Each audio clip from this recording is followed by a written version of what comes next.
He is great at catching things in the air.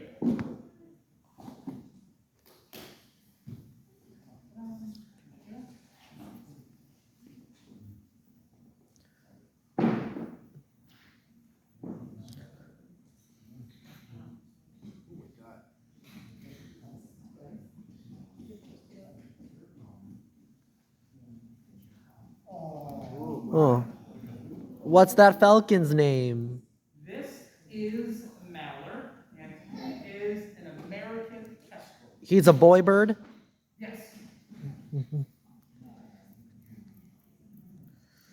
And Mallard here is 10 years old now, 10 years old.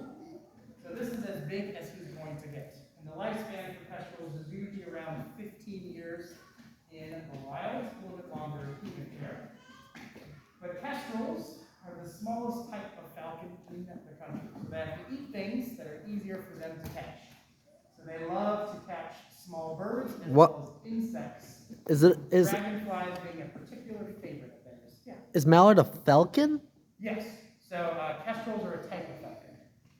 So when he goes hunting, he'll do something called kiting, which means that he'll basically hover in one place like a helicopter, and he'll wait for some food to appear.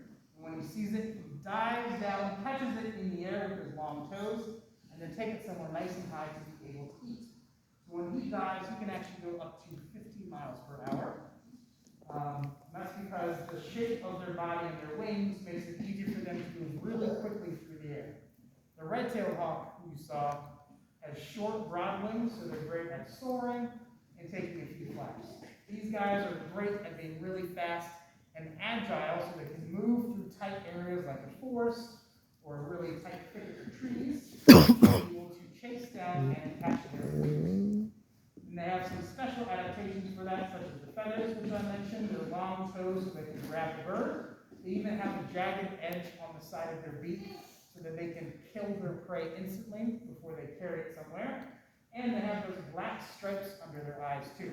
And those stripes serve the same purpose as athletes who put black paint under their eyes.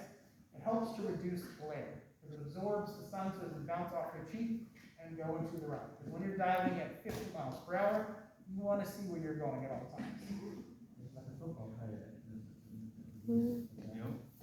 Yeah, exactly. Just like football players with that black painting. They're the same exact shape.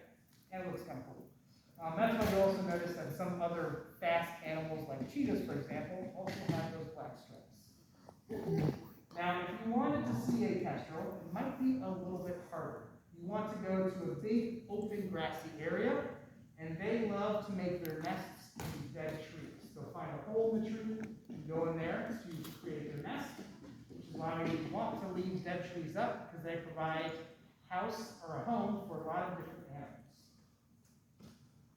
Good job. I'm going to give him a bit of food, and when I reach down to get it, he's going to get very excited. Just a heads up.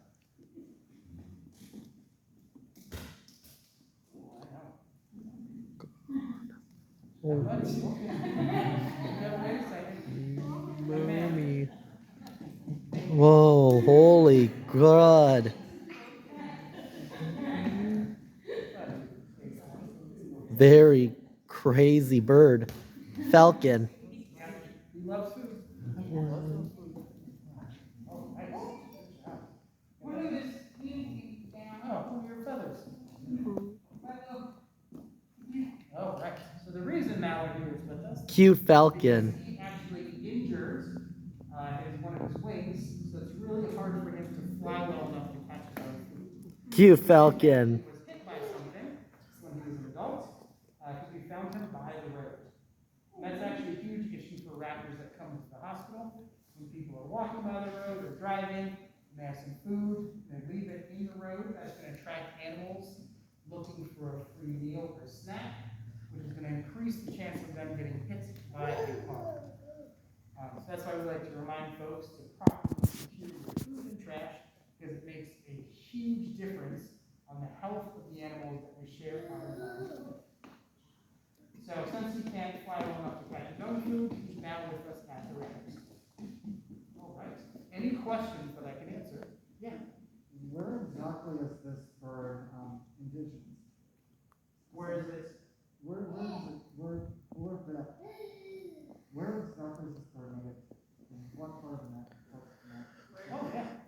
So they actually are a bird that lives around here, but they're a little bit harder to spot.